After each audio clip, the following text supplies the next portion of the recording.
Привіт всім! Отже, що таке Каміно де Сантьяго? Це один з найвідоміших паломницьких шляхів, основна частина якого проходить по Іспанії. Існує декілька варіантів, як пройти по іспанській частині Каміно. Наприклад, в моєму випадку це було Каміно дель Норте. Також є варіант пройти по французькому шляху, пройти португальський шлях, Каміно Примітіво, або з півдня по діагоналі йти до Сантьяго де Компостела. Але я обрала Каміно дель Норте по мені очевидним причинам. Це океан, і в порівнянні з французьким шляхом там було не так багато людей. Тож все було прекрасно. Як це все функціонує? Паломник приїжджає на місце старту, і перше, що він робить, це отримує паспорт пілігрима або в церкві, або в альбергі. Йому ставлять перший штамп. Він взагалі потрібен для того, щоб пізніше, коли ви будете приходити в різні альберги, вам дали дозвіл на те, щоб ви переночували в цьому місці. Що ви справді є пілігримом, а не просто хтось там. Ось так виглядає він заповнений. Я вже не пам'ятаю, скільки тут штампів. Всі вони ставились в альбергі, але існують місця, де просто можна поставити штамп, я не бачила в цьому сенсі. Так, але він у мене не єдиний насправді, бо я потім ще поверталась по португальському шляху. У мене ще ось є за Portuguese Way. Да. Ще після того, як ви досягли основної мети для пілігрима, тобто Сантьяго де Компостела, можна піти до нульового кілометру, до, як то кажуть, кінця світу, до миса Фістера і Мушія. І за це там також новий паспорт я отримала, бо в мене більше не вистачало місця в цьому. Що ж відбувається далі після того, як ви отримали паспорт паломника? Наприклад, як в моєму випадку, я отримала його в церкві, тому після цього пішла шукати свій перший альберги. До речі, що таке альберги? Це хостели, які дають змогу переночувати там лише паломникам. Частіше всього лише один раз, лише одну ніч можна переночувати, але якщо ви попросите, то вам дозволять і на 2 ночі залишитись, якщо там у цьому є потреба.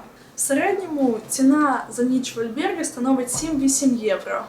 Але існує ще також таке поняття, як донатіво, тобто ви залишаєте стільки грошей, скільки вважаєте за потрібним. Ось що мене найбільше вражало, це те, що ось ці альберги донатіво, там бувало таке, що просто нам давали і вечерю, і сніданок, і причому, якщо сніданок там був типовий європейський, то вечеря це могла бути тортилья, салат і червоне вино. І це просто божественно після того, як там пройшов 25 кілометрів, просто кайф. Каміно дель Норте я пройшла за 33 дні, і це приблизно 860 кілометрів від Іруну до Сантьяго де Компостела. Ось я знайшла своє підтвердження. Написано, я прийшла 31 липня 2018 року. Там десь посередині моє прізвище, ім'я. А далі я пішла до мису Фіністерре. Раніше люди вважали цей мис краєм світу, тож мені хотілося побачити, чи справді наша земля стоїть на 3 китах або на черепасі. І вже через декілька днів я була саме там. Після цього я пішла до іншого мису Мушія і отримала знову ж таки таке підтвердження. Ось там згори написано Мушія. Щось там ще. І після цього поїхала на автобусі знову в Сантьяго де Компостела. А оскільки я планувала побувати в Португалії після цього, і у мене ще залишався час, то я вирішила, що я піду португальським шляхом, тільки, правда, в іншу сторону. Я так скажу, це було неприємно, бо я не бачила цих стрілочок жовтих, які є символом Каміно де Сантьяго. І тому мені приходилось часто користуватись GPS-ом, користуватись Google Maps. І там не було всіх пішохідних маршрутів, тому я йшла часто по дорозі і, коротше, назад в іншу сторону мені не сподобалось йти. Стосовно португальського шляху, то я там зустріла насправді декілька українців або українок, і це більше, ніж на Каміно дель Норте, бо на Каміно дель Норте я не зустріла жодної людини з України. Взагалі там було дуже багато різних національностей, я навіть не змогла перерахувати всіх, хоча зустріла потім дівчину, яка сказала, що вона зустріла там понад 30 різних національностей, і вона не йшла повний шлях, а там якусь певну частину. Які недоліки я зустріла на шляху Святого Якова? На мою думку, людина, яка йде по Каміно, вона не може віддатись на всі 100% в своєму шляху.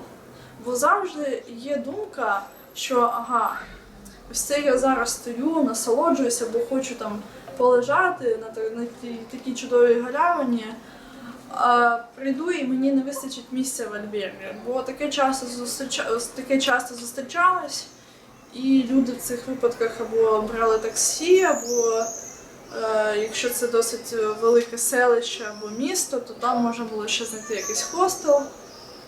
Але це також іноді було незручно. Ось у мене, наприклад, була така ситуація, що я десь там заблукала, не знаю, що там.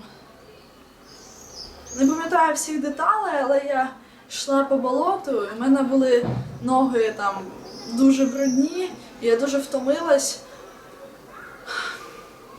Я приходжу, і там мені кажуть, що сорі, у них не виявилось місця, там було все зайнято. І я вже була просто готова впасти на підлогу, там розстелити який-небудь коврик і лягти спати. Але мені сказали, що так не можна робити, і запропонували відвести там десь 2 кілометри або 3 до... Ну, це не хостел, це якийсь пансіонат, де ніхто не зупиняється. Я заплатила 15 євро за ніч в кімнаті своїй маленькій з телевізором, що лакшері. Але я була тоді просто рада всьому, що мені запропонують. Я дуже втомилась.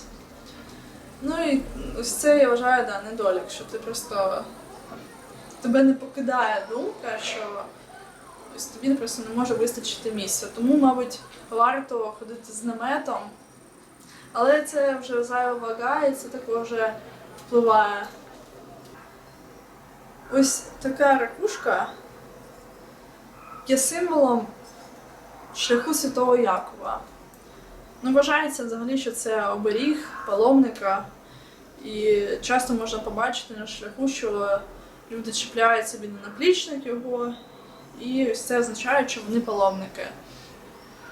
Мені справді хотілося мати таку ракушку, коли я йшла, але не хотілося купувати її звичайні сувенірні крамниці, бо мені здається, що такі речі мають мати якусь духовність чи щось таке. І я отримала те, що хотіла. Я зустріла одного чоловіка, який на перший погляд виглядав як безхатько. Ну, може, так воно і є, не суть. Він мені розповів, що він там справжній паломник, що він там просто виключно ночує в церквах різних. І попросив мене взагалі їжі, дав мені ось таку ракушку, карти якісь ще дав. То...